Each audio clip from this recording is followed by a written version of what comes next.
Well, it's the whole thing, right? I mean, here we are. There's a million things coming at us at any given moment. There's news, there's movies, there's TV shows. The monoculture is basically dead.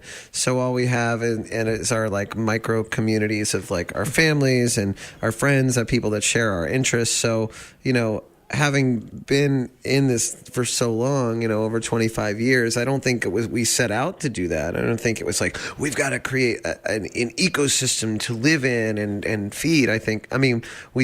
We were doing street teams before the internet. I think we were really on the front edge of that. We had called them Guster reps, but that was all kind of just like being very reactive and understanding that facilitating. And it's also it's just an example. It's just a reaction of who we are. It's who we are as people. I mean, we're open people, and we try and be good to each other, and we're very appreciative of our fans and our station, and be able to play music, probably very similarly to how you guys react to people who are like, oh, I listen to you guys, and they know who you are, because it's a very similar thing. So whenever we can facilitate that in a healthy way, I think we will. And it also is self-serving in a way, but it's really beautiful, because there are like grown men who will come up to me and be like, I've been listening to you since I was in second grade, or families who now come and be like, you're our family's band. And as a fan of music, as you are, and as obviously I am, like when I meet Kevin Morby, or I get to meet Feist, or,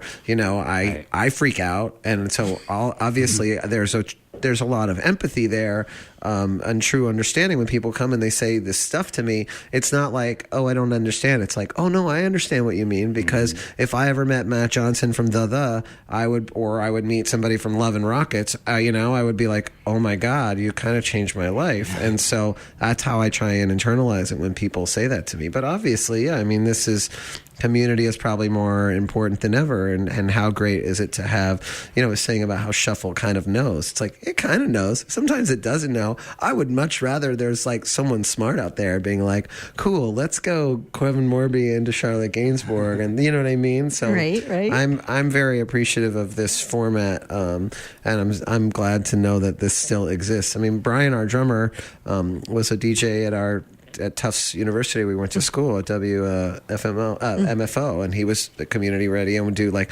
2 to 6 overnights, and same as you. So this is like in our genes too.